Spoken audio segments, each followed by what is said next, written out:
दोस्तों, मेरा नाम सनी सिंह है और मैं बंगाल के दुर्गापुर जिले का रहने वाला हूँ। मेरी हाइट 5 फुट 6 इंच की है और अभी मेरी उम्र 23 साल है। दिखने में भी बहुत गोरा हूँ। ये बात बहुत पुरानी नहीं है, मार्च 2022 की है। उस समय मुझे एक शादी में जाना था जो कि एक दूर के रिश्तेदार के यहाँ थी। उनका घर मेरे घर से 45 किलोमीटर की दूरी पर था। वैसे मुझे जाने का मन नहीं था, फिर भी जाना पड़ा क्योंकि उस दिन 3-4 शादियां और भी थीं जिनमें मुझे जाना था।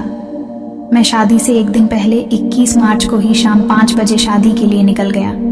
मुझे शादी में एक दिन रुकना भी था तो मैं बाइक लेकर गया था।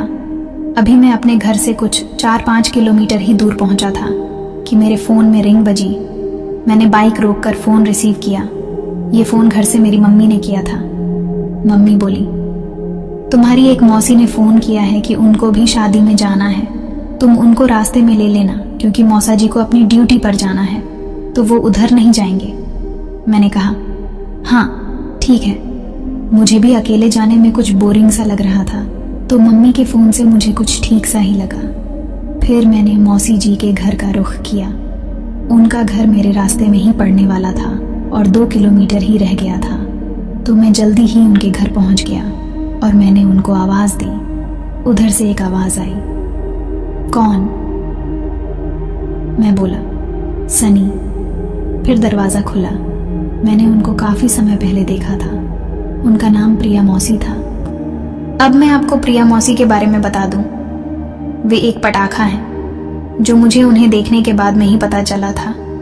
उनकी हाइट 5 फुट 4 इंच की रही होगी और उम्र 28 साल के आसपास की होगी। मैं बोला, प्रिया मौसी हैं घर में? तो मौसी बोली, हाँ मैं ही तुम्हारी प्रिया मौसी हूँ। आओ, तुम सनी हो ना, अंदर आ जाओ। मैं उन्हें देखकर हक्का बक्का रह गया।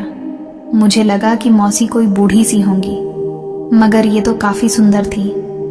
फिर मैं अंदर आ गया और मौसी से बात करने लगा। मम्मी ने फ़ोन किया था कि आपको भी शादी में जाना है।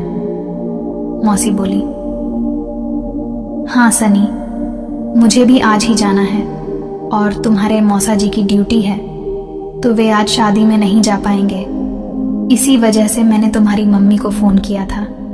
तुम्हारी मम्मी बोली कि तुम अकेले जा रहे हो, इसीलिए मैंने सोची कि तुम्हारे साथ ही चली जाऊं। मैं बोला, हाँ मैं तो अकेला ही जा रहा हूँ, आप मेरे साथ चल रही हैं क्या? मौसी बोली, हाँ बस चलती हूँ।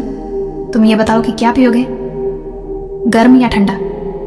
मैं बोला, कुछ गर्म ही पिला दीजिए। मौसी बोली, ठीक है तुम बैठो, मैं चाय बना कर लाती हूँ। मैं बोला, ठीक है। 1 मिनट बाद मौसी किचन से ही बोली, और बताओ सनी, क्या चल रहा है आजकल? मैं बोला, कुछ नहीं मौसी, क्या चलेगा, बस बोरिंग सी लाइफ लग रही है। मौसी ने हंसकर कहा, क्यों, कोई सेटिंग नहीं किया है क्या? उनकी इस बात से मैं एकदम से शॉक हो गया कि मौसी तो बड़ी फास्ट है। अब मैंने भी उन्हें सीधा जवाब दिया, मौसी वो तो मुझसे कोई सेट नहीं हुई है, अब आप ही सेट करा देना शादी में। मौसी बोला, हाँ हाँ क्यों नहीं। अच्छा ये बताओ कि तुम्हें कैसी पसंद है?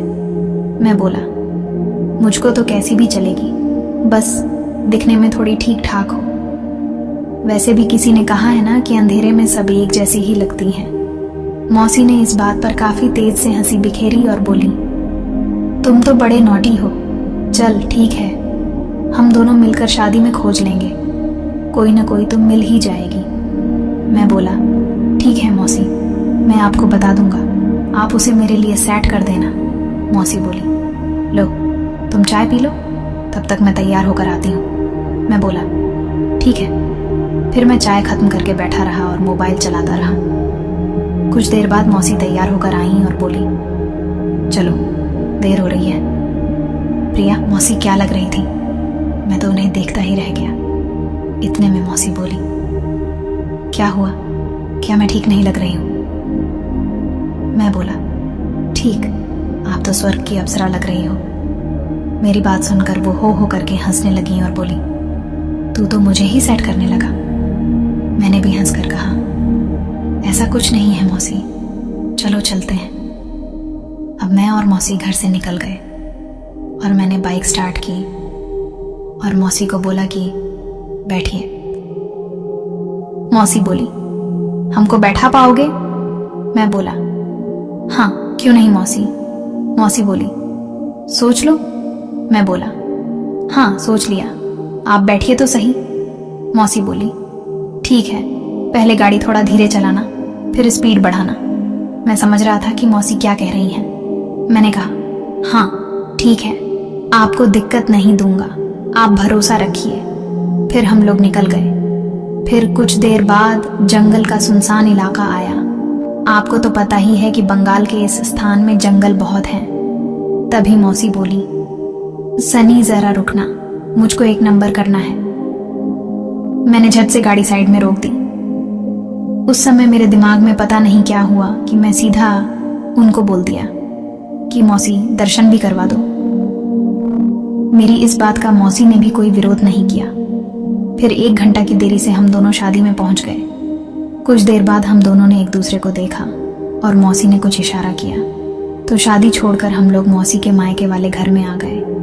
उधर सब लोग किसी दूसरी शादी की बारात में जाने की तैयारी में लगे थे।